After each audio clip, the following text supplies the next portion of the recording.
Pratiquement tout le monde sur Terre, quelle que soit sa religion ou sa nationalité, reconnaît qu'il y a une sorte de lutte qui fait rage dans le monde qui nous entoure, entre les forces du bien et du mal. Une lutte colossale entre la lumière et l'obscurité, la vérité et l'erreur, l'oppression et la liberté, le bien et le mal, et ultimement, la vie et la mort. Quelle histoire se cache derrière ce paradoxe flagrant? De nombreuses religions, y compris la Bible, enseignent qu'au-delà du voile en 3 dimensions de notre monde physique, existe un autre monde spirituel très réel que nous ne voyons pas. Dans ce domaine invisible qui nous entoure constamment, une bataille titanesque se livre entre le héros suprême vertueux et l'infâme méchant par excellence. La grande question est la suivante.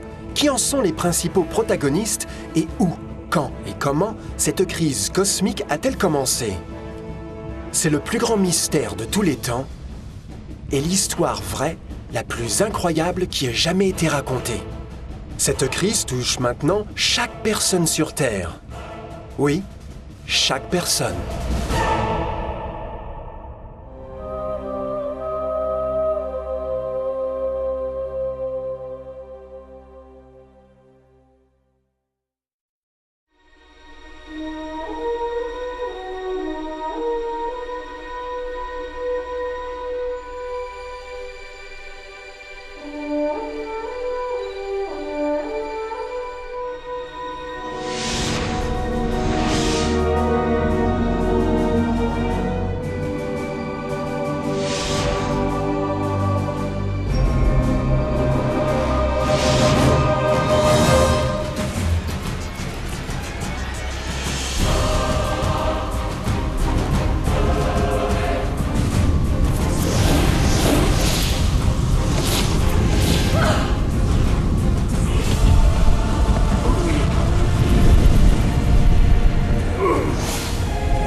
L'histoire humaine a été criblée de scènes de guerre, et chaque personne a connu le conflit.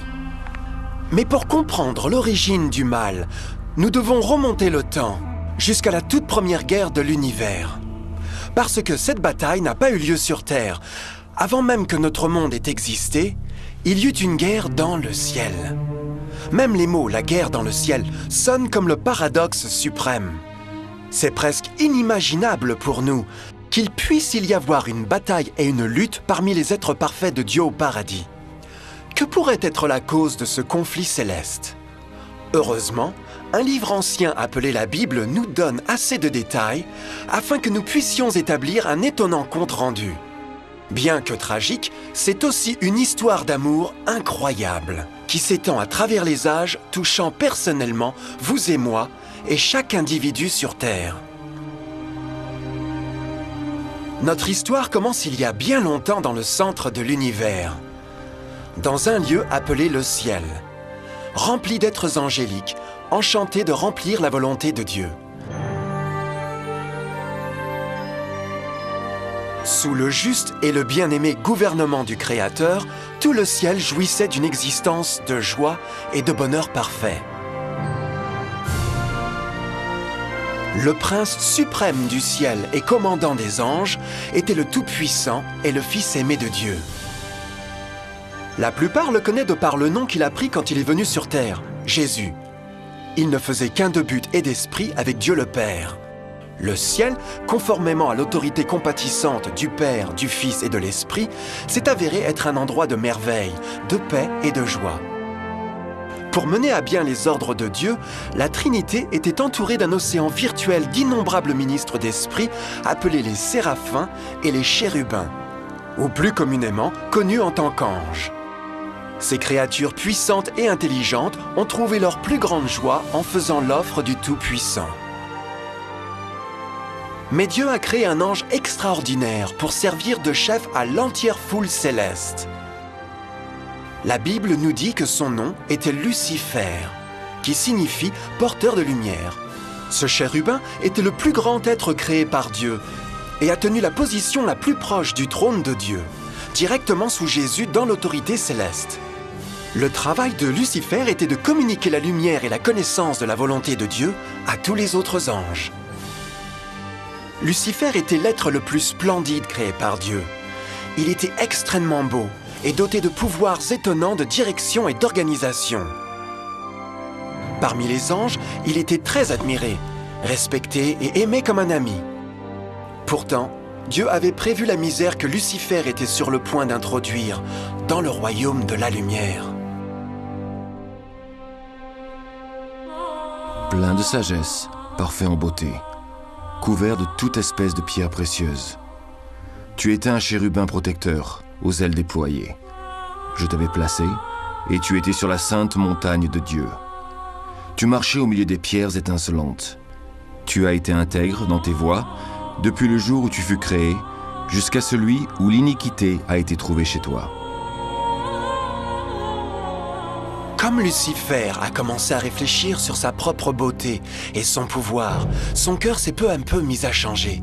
Il a tourné son centre d'intérêt pour se détourner de Dieu et il a dirigé son amour sur lui-même. Nous ne pourrons jamais vraiment comprendre comment et pourquoi ces graines de rébellion ont germé dans son cœur. Mais le prophète Ésaïe fournit cet aperçu de la pensée de Lucifer. Comment est-ce possible ? Te voilà tombé du haut du ciel, toi l'astre brillant du matin. Te voilà jeté à terre, toi le vainqueur des nations. Tu te disais, je monterai jusqu'au ciel, je hisserai mon trône plus haut que les étoiles de Dieu. Je monterai au sommet des nuages, je serai l'égal du Dieu très haut.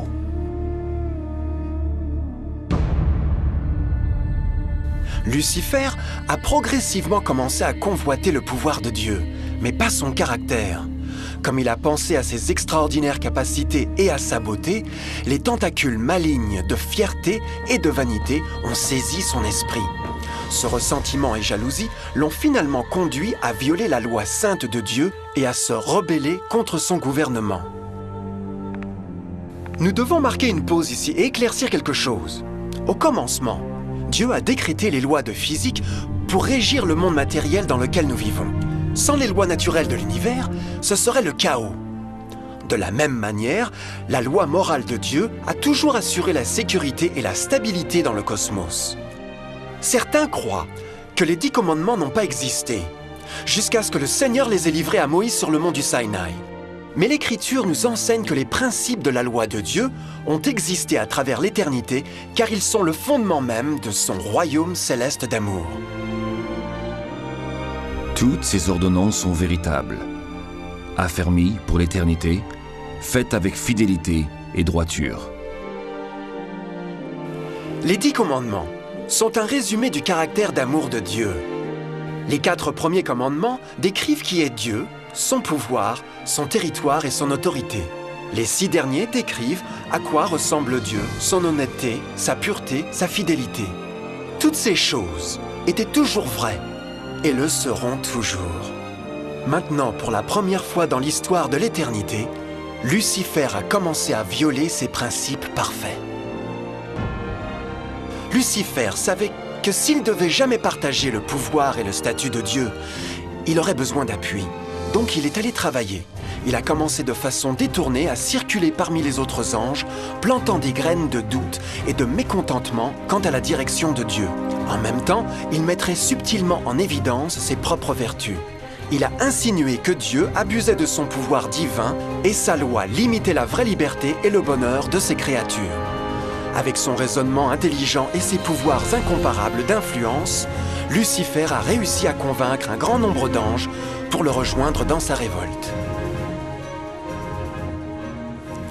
Peut-être vous vous demandez, comment pourrait tant d'anges intelligents être dupés en suivant ce trompeur ?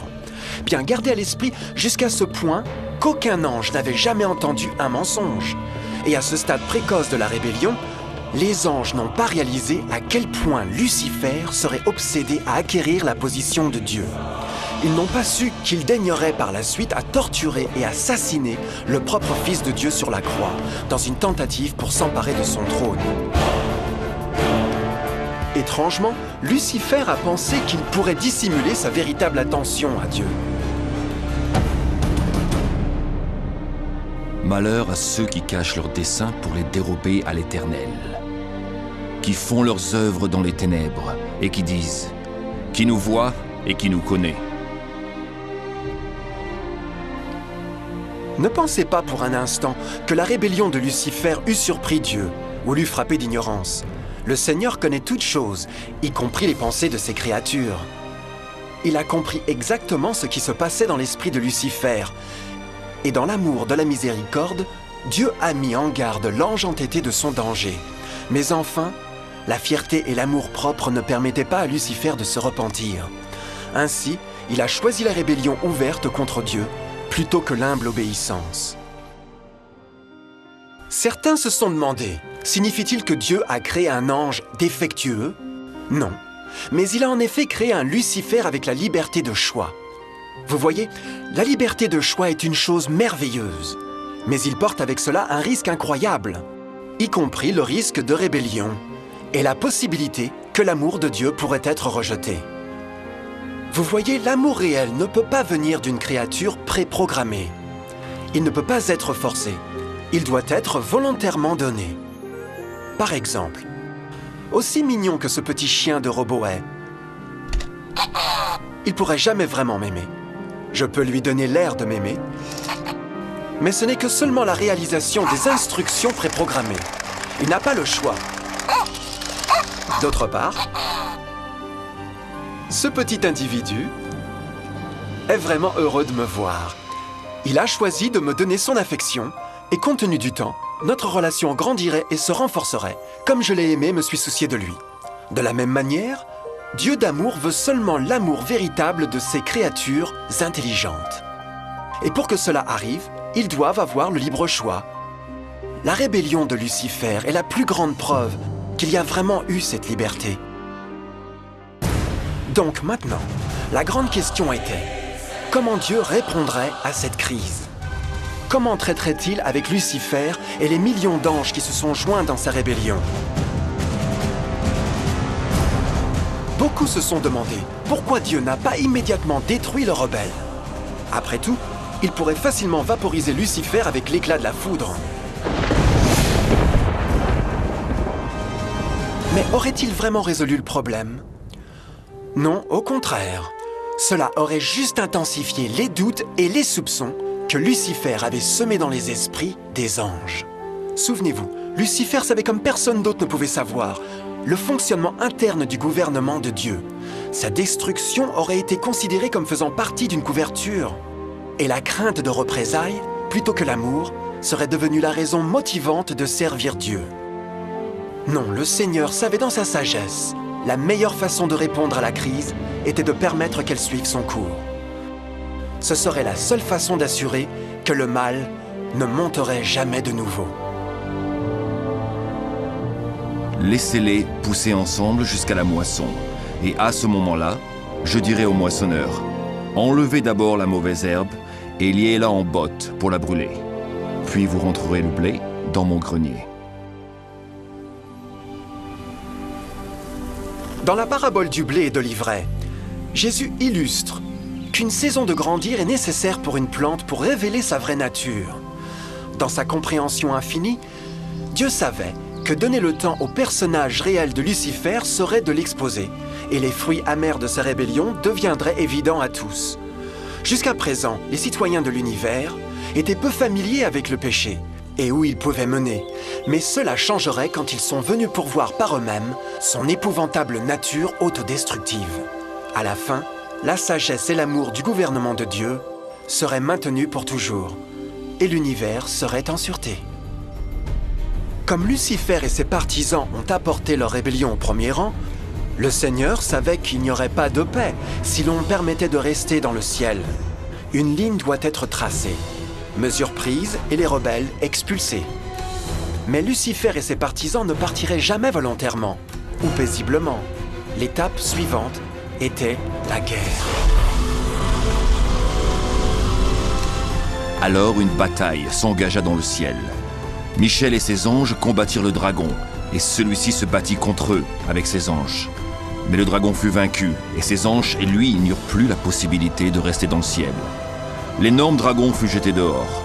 C'est lui le serpent ancien, appelé le diable ou Satan, qui trompe le monde entier.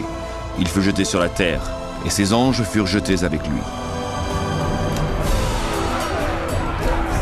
La Bible ne révèle pas exactement quelles armes ont été utilisées, ou combien de temps ce conflit cosmique a duré. Mais c'était une guerre comme aucun œil mortel n'a jamais vue. L'Apocalypse 12:4 nous dit qu'en fin de compte, Lucifer et un tiers des anges de Dieu ont été physiquement expulsés du ciel.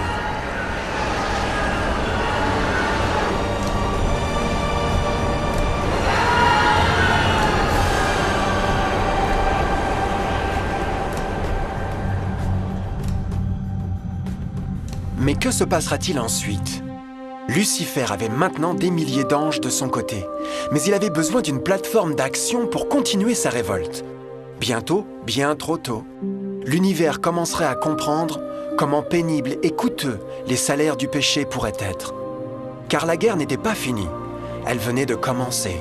Lucifer, le porteur de lumière, était maintenant devenu Satan, l'adversaire.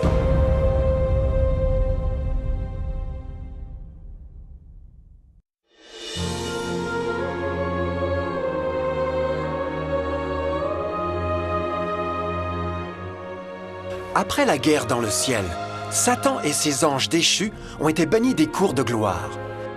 Pendant un certain temps, le diable et ses démons ont erré par l'univers cherchant sans succès des mondes pour s'associer avec eux dans leur rébellion.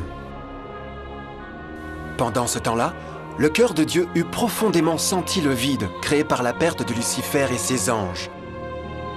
Ainsi le Père, le Fils et le Saint-Esprit sont revenus à leur travail préféré, le merveilleux travail de création.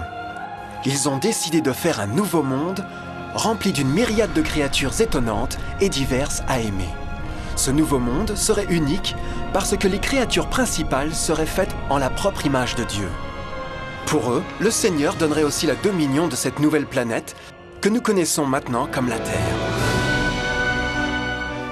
Au commencement, Dieu créa le ciel et la terre. Dieu constata que tout ce qu'il avait fait était une très bonne chose.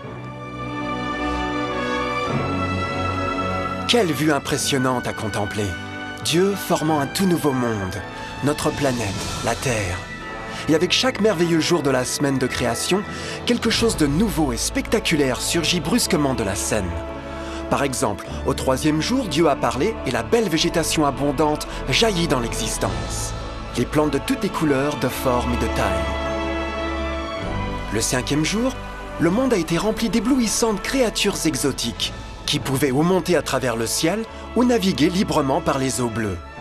Et certains pouvaient faire les deux. Le 6e jour, l'introduction d'une vaste et grande diversité d'animaux terrestres.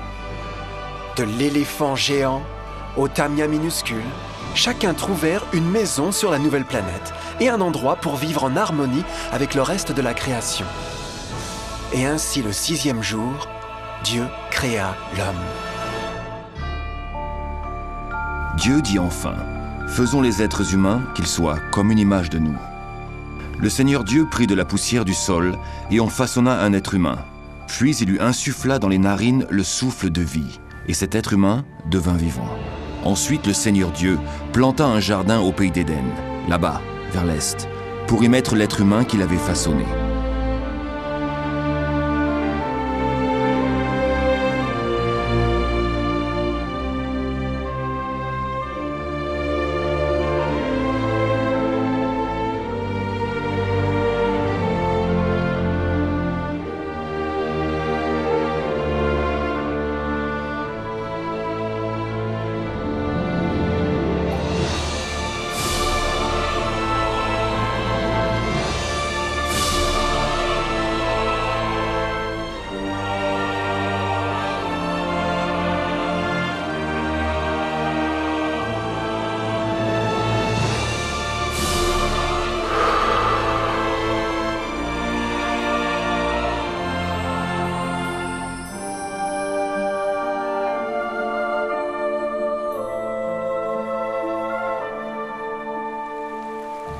Quel immense honneur que d'être fait à l'image de Dieu.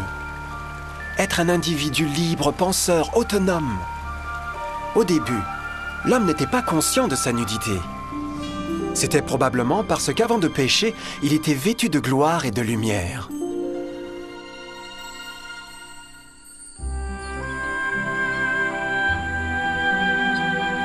Dieu a aussi créé le compagnon idéal pour Adam, sa belle femme Ève.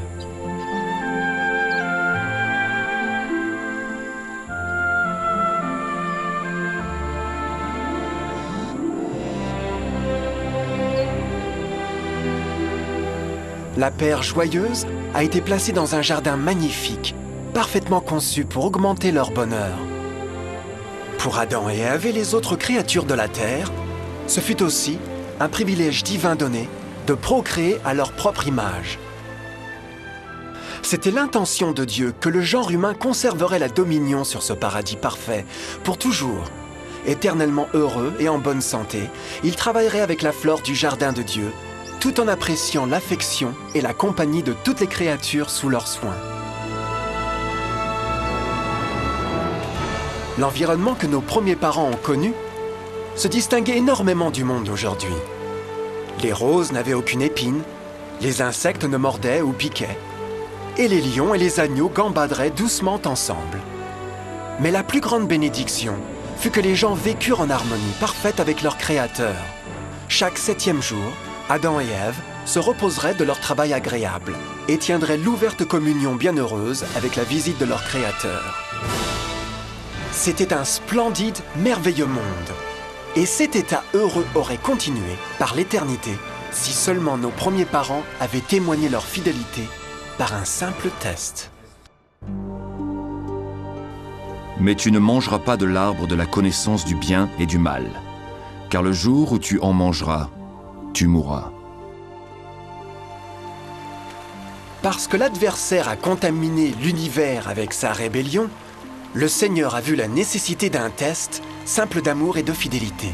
Rappelez-vous, les bons anges avaient juste vu un tiers de leurs amis chassés du ciel pendant la guerre. Comment pourrait-on être sûr que ces nouveaux humains ne seront pas du côté de Lucifer et la cause de plus d'ennuis? Donc, le Seigneur a placé un arbre unique dans le jardin. Un arbre dont le fruit ne devait pas être mangé sous peine de mort. Le passage de ce simple test d'obéissance démontrerait l'allégeance d'Adam et Ève à Dieu et à la foi en ses paroles. Bien sûr, c'était un test d'amour. C'était pourquoi Jésus a dit dans Jean 14, « Si vous m'aimez, gardez mes commandements. » Mais quelqu'un d'autre a appris ce test de foi et il fut déterminé à l'utiliser à son avantage. Satan était très jaloux des gens heureux qui appréciaient maintenant la vie bénie qu'il avait perdue. Leur existence heureuse tenait de contraste complet avec la sienne, qui était maintenant pleine de culpabilité, de péché et de misère. Dans son ressentiment menaçant et de colère, il ne se contentait pas de laisser la paire innocente seule. Pour le pécheur, toujours cherche à rabaisser les autres avec lui.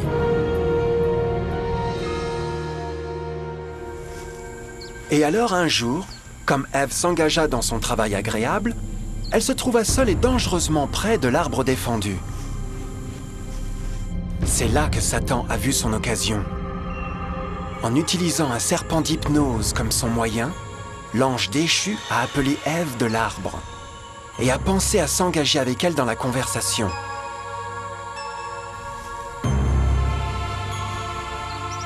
Ces mots charmants ont été soigneusement calculés pour inspirer une méfiance envers Dieu.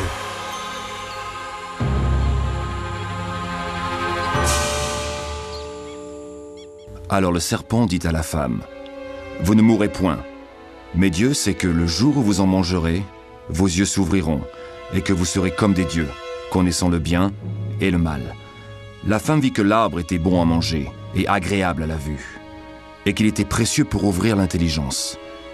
Elle prit de son fruit et en mangea. Elle en donna aussi à son mari, qui était auprès d'elle, et il en mangea.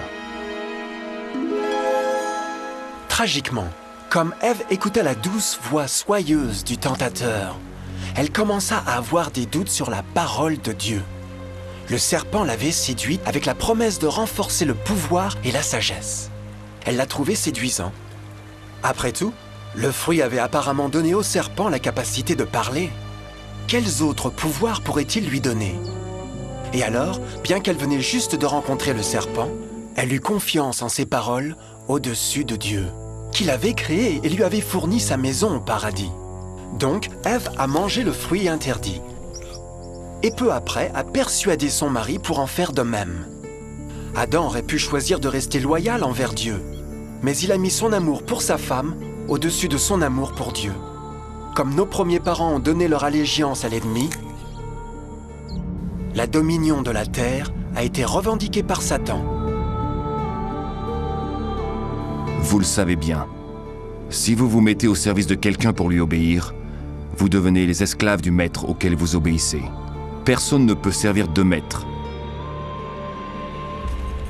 Ce monde deviendrait maintenant le champ de bataille final entre le bien et le mal. Et les cœurs de chaque homme et femme deviendraient le prix. Peu, Adam et Ève avaient réalisé à ce moment-là, mais leur seul moment de méfiance et de défi ouvrirait les vannes de souffrance sur des millions d'individus pendant des milliers d'années.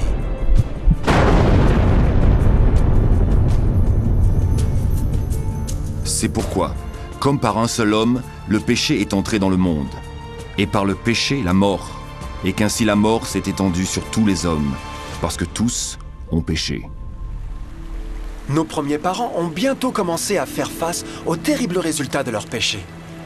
Dans leur saint état, Adam et Ève rougeoyaient avec les robes de gloire. Après qu'ils eurent péché, ces robes naturelles de lumière se sont effacées et sont devenues mortifiées par le sens de leur nudité. La honte et la crainte ont remplacé leur joie et paix, et ils ont cherché à couvrir leur nudité de feuilles. Ils se sont maintenant aussi trouvés sous l'influence constante du diable. Céder à la tentation a affaibli leur vraie nature, et Satan avait gagné un nouveau pouvoir sur l'humanité. Le peuple ne pouvait plus résister aux tentations du diable par leur propre force. Finalement, et le plus terrifiant, ils se sont trouvés vivant sous une menace de condamnation à mort. Dieu les avait avertis que la désobéissance apporterait la mort. Ils avaient déjà éprouvé la mort spirituelle. Combien de temps faudrait-il pour qu'ils souffrent de la mort physique aussi bien? À ce point, leur avenir ne tenait à rien qu'obscurité et désespoir. C'est ainsi qu'il chassa Adam, et il mit à l'orient du jardin d'Éden les chérubins qui agitent une épée flamboyante pour garder le chemin de l'arbre de vie. Tout comme le péché avait causé l'expulsion des anges déchus de leur maison céleste, maintenant, à cause de leur désobéissance, Adam et Ève furent chassés de leur maison du jardin au paradis. Tout autour d'eux changeait rapidement, et l'humanité s'est trouvée susceptible au chagrin d'amour, maladie et finalement la mort. Même les animaux et les plantes ont été affectés par l'épouvantable malédiction. Les épines et les chardons apparurent maintenant sur des arbres et des fleurs, et les animaux qui autrefois étaient doux ont commencé à tuer et à se dévorer. Le pire résultat fut que le péché avait séparé l'humanité de Dieu.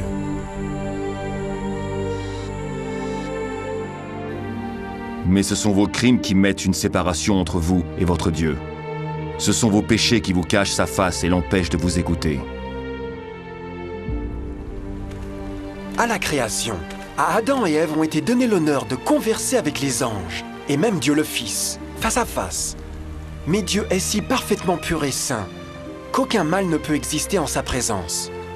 Maintenant que les premiers humains avaient péché, Dieu retira sa sainte présence d'eux pour leur propre protection. Le péché avait brûlé une cataracte sur l'âme de l'homme, ainsi il ne pouvait plus voir la dimension spirituelle. Désormais, la communication directe avec le ciel serait limitée. Alors que toutes ces malédictions tombèrent sur Adam et Ève, le cœur du Seigneur était transformé avec une tendre compassion. La loi qu'ils avaient transgressée ne pouvait pas être changée pour les sauver, car c'est aussi sacré et immuable que Dieu lui-même. Le Seigneur savait qu'il n'y avait qu'une seule façon pour l'homme de se repentir.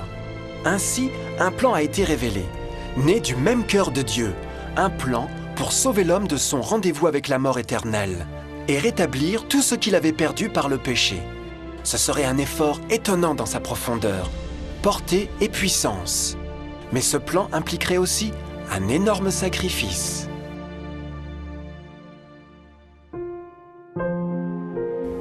voici comment Dieu a manifesté son amour pour nous. Il a envoyé son Fils unique dans le monde afin que nous ayons la vraie vie par lui. Et l'amour consiste en ceci. Ce n'est pas nous qui avons aimé Dieu, mais c'est lui qui nous a aimés. Il a envoyé son Fils qui s'est offert en sacrifice pour le pardon de nos péchés. L'Écriture sainte enseigne clairement, dans Romains 6, 23, que le salaire du péché est la mort. La loi brisée exigeait la vie du pécheur. Et il n'y avait seulement qu'un dans tout l'univers qui pourrait être qualifié comme le remplaçant de l'humanité. Seul le Créateur pourrait payer la dette de ses créatures en étant debout à leur place. Ainsi, Jésus-Christ, le Fils de Dieu, a volontairement consenti à quitter la pureté, la gloire et la sécurité du ciel. Il viendrait à mourir en tant qu'homme sur cette mauvaise planète renégate.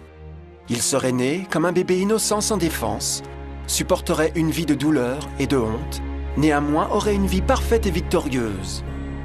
Finalement, il mourrait d'une mort humiliante pour être debout comme un remplaçant de l'humanité tombée. Par son sacrifice, on pourrait étonnamment offrir à l'humanité encore une chance à la vie éternelle. Son sang fournirait la rançon pour le monde qui aurait été enlevé par Satan. Ce merveilleux plan de rédemption a été graphiquement illustré dans le système de sacrifice animal ordonné par Dieu après la chute de l'homme. Le Seigneur avait averti Adam et Ève qu'ils mourraient le jour où ils mangeraient le fruit défendu. Aussi, comment se faisait-il qu'ils sont restés en vie? La Bible nous dit que sitôt après leur péché, Dieu a fourni vêtements pour eux en forme de peau animale. C'est digne de remarquer que l'Apocalypse se réfère à Jésus-Christ comme l'agneau tué dès la fondation du monde. Ceci indique qu'un agneau a été tué ce jour-là pour empêcher leur mort immédiate. Par la foi, dans ce sacrifice, leur condamnation à mort a été symboliquement transférée d'eux à la créature innocente. L'agneau était bien sûr une représentation de Jésus. Et alors, une lueur d'espoir est subvenue dans leur situation apparemment sombre et désespérée. Par le repentir et la foi dans le sang du Messie à venir, n'importe quel homme pourrait de nouveau devenir un enfant de Dieu. Mais en dépit de ce plan merveilleux, pour l'instant, Satan avait toujours dominion sur la terre. Et donc la vie sur terre ne serait pas toujours facile. Vous aurez des tribulations dans le monde, mais prenez courage, j'ai vaincu le monde. Beaucoup se demandent naturellement pourquoi un Dieu d'amour et tout-puissant permet la douleur et la souffrance dans notre monde d'aujourd'hui. Mais il est clair dans la Genèse que Dieu nous a jamais destinés à connaître la douleur et les épreuves de cette vie. Comme elle est venue de la main de Dieu, la terre fut un merveilleux paradis. C'était le péché d'Adam et Ève qui avait donné à Satan le droit de revendiquer le contrôle de cette planète. À cause de leur choix tragique, le diable et ses favoris ont gagné le pouvoir de tenter et torturer les gens, en affligeant la maladie, la douleur et la souffrance. Peut-être une meilleure question serait pourquoi Satan n'a pas le plein contrôle de l'humanité? La réponse est Jésus-Christ. Vous pouvez déjà vous rendre compte que la mort de Jésus sur la croix a fourni à chacun d'entre nous l'occasion d'être sauvé. Mais en réalité, il fait beaucoup plus que cela. Quand le Sauveur a offert sa vie pour racheter la terre, cet acte imposait des restrictions sur le contrôle de Satan sur l'humanité. Satan ne pouvait pas forcer notre volonté, et son pouvoir de nous nuire serait limité. Le sacrifice du Christ nous a aussi apporté un temps de probation, où nous pourrions voir par nous-mêmes la différence entre le gouvernement de Dieu et Satan, pour ensuite décider qui nous serviront. Finalement, grâce au sacrifice désintéressé de Jésus, le royaume de Satan aura une fin, et la terre sera un jour rendue à l'homme plus merveilleuse qu'elle n'était au commencement. Ainsi, quand Adam et Ève ont commencé leur vie comme exilés du paradis, ils gardèrent toujours espoir. Dieu avait fourni des peaux d'animaux sacrifiés pour couvrir leur nudité. Mais plus important encore, il avait promis le sang de l'agneau de Dieu pour couvrir leurs péchés, s'ils acceptèrent le Christ et de se repentir. Une grande question demeurait. Le peuple accepterait-il le cadeau généreux de Dieu? Comment échapperons-nous en négligeant un si grand salut? L'histoire étonnante que vous venez d'entendre est vraie. Et elle vous touche. À cause du désir de Satan d'être Dieu, et la méfiance d'Adam et Ève, et la désobéissance à Dieu, nous nous trouvons tous dans une situation périlleuse. D'une part, l'humanité a été énormément favorisée par Dieu, avec une deuxième chance de regagner notre maison d'Éden. D'autre part, si nous échouons à profiter de cette merveilleuse occasion, nous devenons des esclaves à Satan et serons en fin de compte détruits quand Dieu nettoiera l'univers des péchés. Amis, il n'y a pas de meilleur moment pour prendre votre décision pour Jésus que maintenant. Aucun de nous ne sait combien de temps nous devrions vivre sur cette terre. Nos vies peuvent finir immédiatement. Jésus a manifesté un grand intérêt pour votre bien-être et son amour pour vous l'a poussé à fournir un moyen d'échapper à la destruction à venir. Il vous demande juste de l'accepter, de se repentir de vos péchés. Par le Christ, vous pouvez trouver la grâce et recevoir un nouveau cœur pour devenir comme lui par le caractère. La triste nouvelle est que Satan cherche par tous les moyens de vous empêcher d'accepter le cadeau du salut de Dieu. Par les occupations de vie, d'amour de l'argent ou bien d'autres distractions fascinantes, il travaille pour vous garder occupé avec rien. Mais ce qui importe vraiment le plus, votre salut éternel. Car vous voyez, la réalité de la situation est que si vous ne choisissez pas Jésus, vous aurez choisi, par défaut, Satan. Bien que le choix épouvantable d'Adam et Ève ait apporté la mort indicible et la misère, vous avez maintenant une chance de prendre une meilleure décision. Dieu vous offre une paix qui satisfera le désir le plus profond de votre âme et une joie qui vous soulèvera au-dessus des épreuves de ce monde. Le désir ardent du cœur de Dieu est pour vous sauver et pour être avec lui au paradis. Mais le seul qui peut vous garder au ciel est vous. Imaginez comment tragique serait-il si vous deviez inutilement rejeter ce précieux cadeau. Vous pouvez choisir aujourd'hui d'accepter ce salut que Dieu a promis.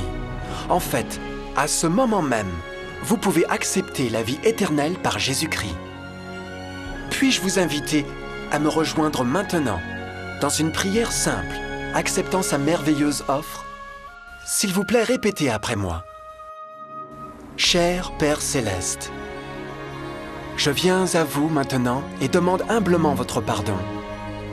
Seigneur, je confesse que je suis un pécheur et j'ai brisé votre loi sainte. Je comprends que la peine pour le péché est la mort. Je crois que Jésus-Christ a souffert et est mort sur la croix en punition pour tous mes péchés. Je crois que Jésus a ressuscité et je l'accepte comme mon sauveur personnel. À partir de ce moment, je vous donne ma confiance du cœur, vous, pour être le Seigneur de ma vie. S'il vous plaît, pardonnez tous mes péchés et envoyez votre esprit pour m'aider à accomplir votre volonté. Je vous remercie pour votre grand amour et accepte votre cadeau de vie éternelle. Et je prie ces pensées au nom de Jésus. Amen.